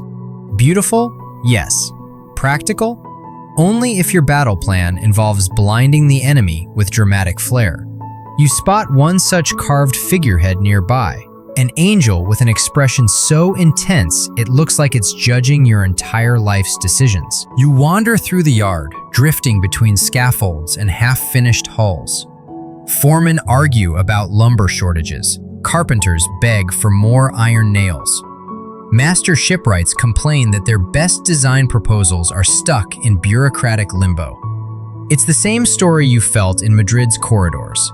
But here, the consequences are carved directly into planks and masts. Historians still argue whether Spain's naval stagnation was due more to inadequate funding, poor administration, or a fundamental misunderstanding of naval strategy. Some point to the empire's reliance on galleons long after faster frigates became essential. Others blame constraints on Spanish timber supplies, or the difficulty of standardizing production across scattered shipyards. You hear the echoes of these debates in the rhythmic hammering of craftsmen, each blow asking a question that went unanswered for centuries. You follow a group of officers into a dry dock where a newly built ship-of-the-line towers above the workers. She's enormous, bristling with cannons, but her design already feels dated compared to the sleeker silhouettes of rival fleets. The admiral strokes his beard and confesses quietly that he wishes he had 10 more ships like this, but faster, lighter, and easier to build. You feel the weight of that longing settle on your shoulders like a heavy cloak. Then your vision shifts, carrying you forward in time to a possible future. Fleets of standardized 74-gun ships, built quickly and in quantity, bristling with well-trained crews. You see dedicated naval academies where officers study mathematics, astronomy, strategy, the same formula that elevated the British Royal Navy. You see permanent squadrons stationed at Havana, Veracruz, Portobello, Manila, Cape Verde, a global ring of steel capable of responding swiftly, decisively. But this is not the Spain that was. It is the Spain that could have been. You blink and you're back in the real shipyard. Workers are fitting cannons into their wooden beds. Powder kegs are rolled aboard with solemn precision.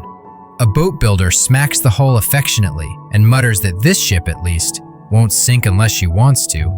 The pride is real, the skill undeniable, but so too are the constraints. Nearby, a naval officer unfurls a training schedule. Weekly drills, gunnery practice, formation maneuvers. The plan is ambitious, but underfunded. One sailor jokes that their last weekly drill took place 3 months ago. Another says his cannon crew is so unfamiliar with the weapon that he hopes the enemy dies of confusion rather than cannon fire. And yet, beneath the humor is a craving for professionalism, modernization, readiness. You feel it like a heartbeat in the planks beneath your feet. Contraband merchants in the port whisper that British and Dutch ships are still slipping through colonial waters with ease. The officers know this. They hate it.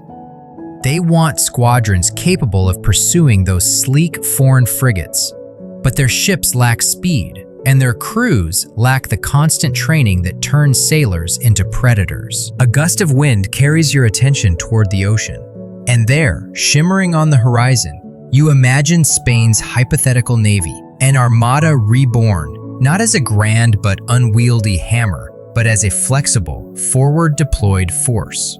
Frigates darting across sea lanes, ships of the line forming disciplined columns, convoys protected by real-time reconnaissance, way stations in the Azores, Cape Verde, Guam, Puerto Rico, each one a fortified heartbeat in a global circulatory system. You picture treasure fleets guarded not by hope and prayer, but by escort groups trained year-round. You picture Spain tracking enemy movements with intelligence networks, dispatching fast cruisers to disrupt privateers before they even reach the shipping lanes. So you picture a navy that doesn't just endure, it dominates. But when you blink again, the real horizon returns. The sea rolls on with stubborn indifference. The shipyard hammers fall out of sync, and you feel the truth settle into the quiet between heartbeats. Spain had the ambition, the talent, the strategic need, but not the sustained political will to build the fleet its empire required. A joke surfaces gently. If Spain's navy were a musician, it would have perfect pitch, but show up late to half its performances with a broken instrument and a really impressive hat. Night settles over the shipyard. Candles flicker. Workers head home. The half-built hull casts a heavy shadow, long, elegant, unfinished. And in that shadow, you sense the entire empire. Strong in spirit, grand in vision, magnificent in potential, and held back by choices that let rivals seize the wind Spain once commanded. You drift now back toward the center of the empire, not the ports, not the mines, not the scattered frontiers, but the quiet core where decisions breathe or die. The corridors here feel cooler, narrower, older. Candles tremble in the drafts created by distant footsteps. The halls smell faintly of parchment, incense, and something else, hesitation, maybe. And as you move through these stone arteries, you feel the weight of Spain's greatest obstacle settling around you like a heavy, invisible cloak. The immense difficulty of reforming an empire built on traditions older than many of the lands it ruled. You step into a council chamber lit by flickering lamps. Ministers sit around a long table, their faces tired, their expressions guarded. They talk of naval modernization, fiscal restructuring, colonial integration, but their voices lack certainty. Every proposal seems to run into an invisible wall. Someone clears their throat, someone else scribbles notes. But behind it all, you sense the same quiet reluctance. Change is expensive. Change is risky. Change irritates powerful people. And so, in meeting after meeting, the empire continues to take small steps when it needs to leap. A mainstream historical fact settles gently into your mind. Spain's political system in the Habsburg and early Bourbon eras was notoriously resistant to reform due to entrenched privileges. The fueros of different regions, the protections of the church, the exemptions of the nobility, the influence of guilds, and the inertia of tradition. These privileges formed a web so dense that tugging on any single thread risked shaking the entire political order. The crown often chose stability over transformation, even when transformation was the only path to long-term survival. You watch a royal advisor present a plan to broaden the tax base, reduce noble privileges, and fund industrial infrastructure. Another minister shifts uncomfortably, whispering that the grandees will revolt. Someone else objects that the church will block it. Another murmurs that foreign bankers must be paid first. The proposal dissolves like sugar in warm water. You feel it evaporate, the hope, the energy, the possibility, leaving a faint sweetness of what if behind. A quirky tidbit drifts into your thoughts like a stray ink blot. Some nobles argued that allowing them to be taxed would dishonor their lineage, as though paying a few ducats would literally tarnish their family crests. It's the kind of logic you might use to avoid doing laundry. Sorry, washing this shirt would offend my ancestors. But here it shapes imperial policy. You walk into another chamber where the monarch meets with advisors. Their conversation is earnest but circumscribed. One recommends focusing on the Americas. Another insists the Netherlands are vital. A third clings to prestige wars in Italy. A fourth worries about the Ottoman frontier. Every priority is someone's sacred cow. Every commitment feels essential. No one wants to be the one who says, "We can't do it all." And so they try to do everything, stretching reform energy thin until it becomes translucent. Historians still argue whether Spain's failure to reform was due to structural impossibility or lack of political will. Some say no monarch could have overcome the combined resistance of nobles, clergy, foreign bankers, and regional privilege systems. Others insist that strong rulers at key moments, Charles III comes up often, proved that reforms were possible, just not sustained across multiple reigns. You glide between these arguments, feeling the truth tug at you from both sides. You enter a dim corridor where a lone reformist scholar sits surrounded by books. His proposals are logical, modern, visionary. Reorganize the councils, professionalize the bureaucracy, invest in domestic industry, integrate Creoles into high offices, reduce silver shipments to stabilize prices, build more shipyards. His ideas glow like lanterns in the darkness, but every lantern has a shadow. The shadow of resistance, cost, unintended consequences. He sighs, rubbing his temples. You feel the weight of centuries pressing down on his ink-stained fingers. Another official strolls past, muttering that Spain has always done it this way, as if tradition were an impenetrable wall rather than a starting point. You resist the urge to whisper, "Yes, and look where that got you." But the stone walls would only echo your sarcasm. You follow a group of bureaucrats to a meeting about naval funding. They debate whether money should go to repairing Atlantic convoys, upgrading Mediterranean fleets, or finishing new warships in Cadiz. All options are valid, none are sufficient. And the treasury? As usual, strained. Someone jokes that the royal purse is like a leaky bucket. No matter how often you refill it, the water keeps seeping out through tiny holes made of privilege and war and old debts. The laughter is polite, but tired. As evening settles, you drift into a quiet archive room where a single document rests on a table. An edict banning certain colonial industries to protect Spanish merchants. It's well-meaning in theory, harmful in practice. Beside it lies a decree restricting Creole access to high offices. Next to that, a stack of reports begging for reform in the Treasury. And beyond those, a proposal to consolidate the councils into a more efficient structure, none of which has been approved. This is where the tragedy sharpens. Spain had brilliant minds, brave reformers, perceptive administrators, but their ideas rarely lived long enough to be fully implemented. And even when they were, the next monarch often reversed course. Continuity was the rarest currency of all. You picture an alternate timeline shimmering in the corner of the room. In it, reform becomes not an isolated episode, but a tradition. Each ruler builds on the last. Policies align. Institutions strengthen instead of resetting every few decades. The empire moves steadily, not perfectly, but consistently toward resilience. You can almost feel the stability of that Spain, humming like a well-tuned instrument. But here, in the soft lamplight of reality, the instrument falters. Notes clash, strings fray, hands hesitate. A joke flickers gently. If Spain's reform efforts were a person, it would be someone who goes to the gym once every 3 months, feels amazing, buys new workout clothes, and then immediately stops going again. And yet, beneath the humor lies a tender truth. Reform wasn't impossible. It was simply hard. Hard in a way that required courage, unity, sacrifice, and stubborn consistency across generations.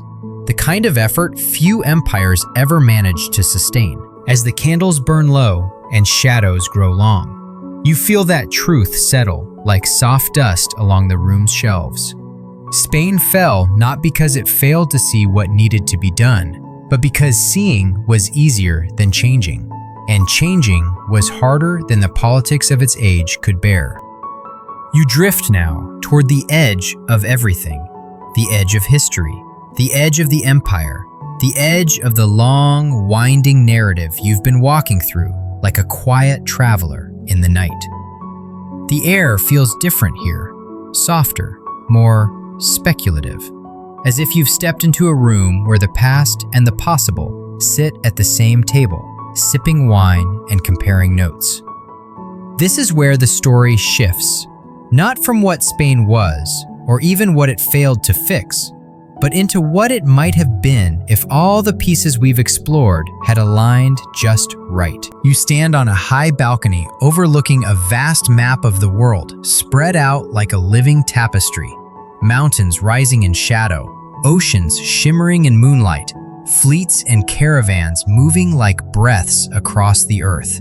And as you look down, you feel the faint thrum of a different timeline humming beneath your feet. A mainstream historical fact floats into your mind like a quiet reminder.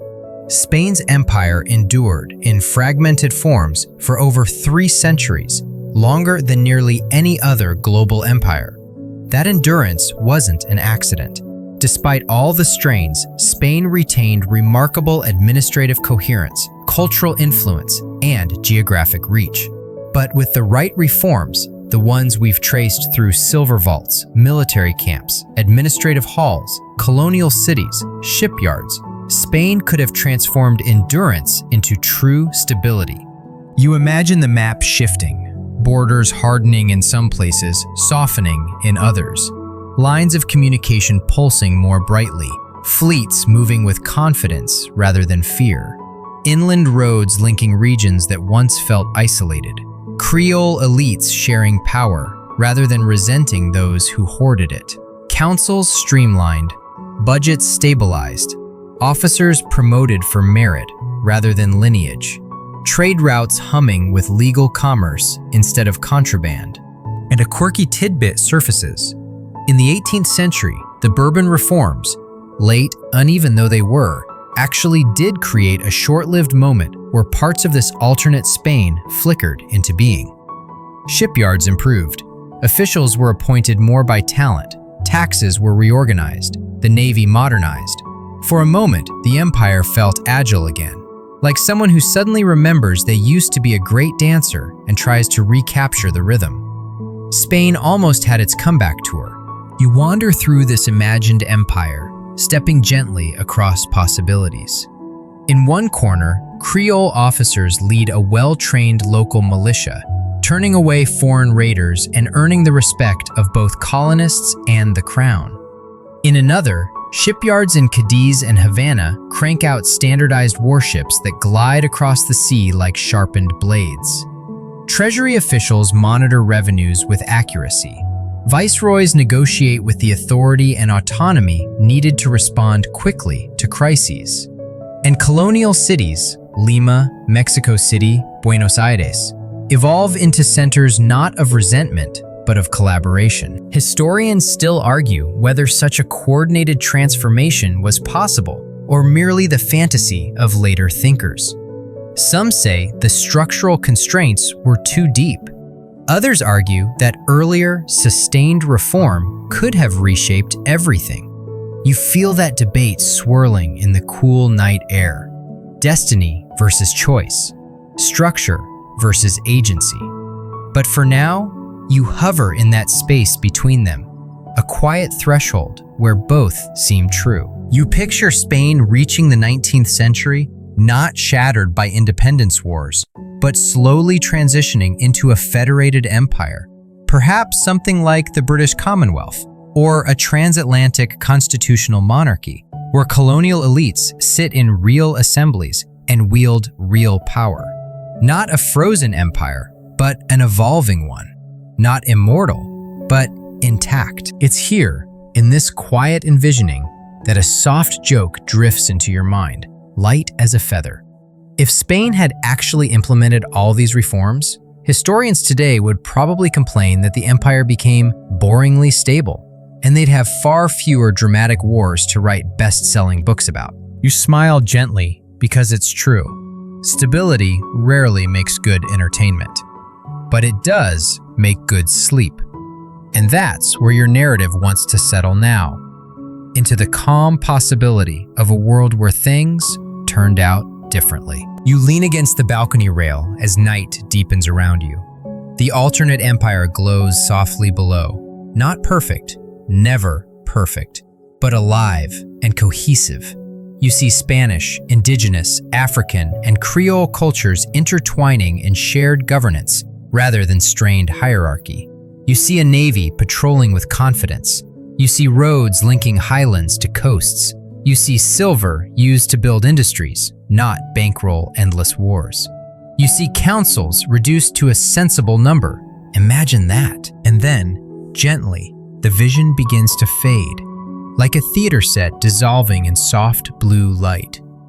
You watch it go with a kind of fondness, knowing that possibilities, no matter how vivid, are not replacements for the real past, but illuminations of what might have been. As the map dims and the balcony dissolves into shadow, you feel the final truth settle quietly around you. Spain could have made it to the finish line in one piece.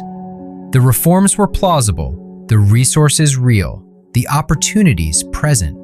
But empires, like people, rarely act on every wise insight available to them. They follow habits, pride, politics, momentum. And those currents, once strong enough, are almost impossible to swim against. But tonight, in the soft hush of this story, you have walked the road of what if. You've seen the cracks, the remedies, the missed chances, the alternate routes. You've glimpsed a Spain that stayed whole, not by force, but by foresight. And even as the vision fades, it leaves behind a gentle warmth. The knowledge that history isn't just what happened, but also what humanity dared or failed to imagine. You inhale, the night deepens, and it's time now to let the story ease into stillness. Let the world soften a little now. Let the vast sweep of oceans and armies and councils drift backward, as if someone slowly closes a great leather-bound book. You don't need to hold the timelines or the maps anymore. Let them settle gently into the quiet around you. The balcony fades, the lanterns dim, and the night becomes warm and simple again. Just you, breathing slowly, with the faint echo of distant waves somewhere in your mind. Let your shoulders loosen. Let the weight of empires, real or imagined, fall away like dust shaken from an old tapestry. The story has carried you across continents and centuries, but here, at the edge of it, you're allowed to float. Not marching, not analyzing, just drifting. The same way moonlight drifts across a calm sea. You've been walking a long, winding path tonight, feeling the pulse of a world both familiar and far away. Now that journey becomes a whisper, slower, softer, stretching outward into a gentle hush. The silhouettes of ships and cities blur, becoming shapes without edges, then fading altogether into the stillness behind your closed eyes. Let the quiet reach you. Let it lengthen your breath. Let it smooth your thoughts into wide, tranquil spaces. The past is far away now. The story is complete. All that remains is the feeling of rest settling into your bones, steady and deep. And as the final traces of the empire dissolve into a soft, velvety dark, allow yourself to drift with them, unhurried, unburdened, safe. The night holds you gently, the way calm water holds a leaf. Sleep waits just beyond this breath, and the next, and the next.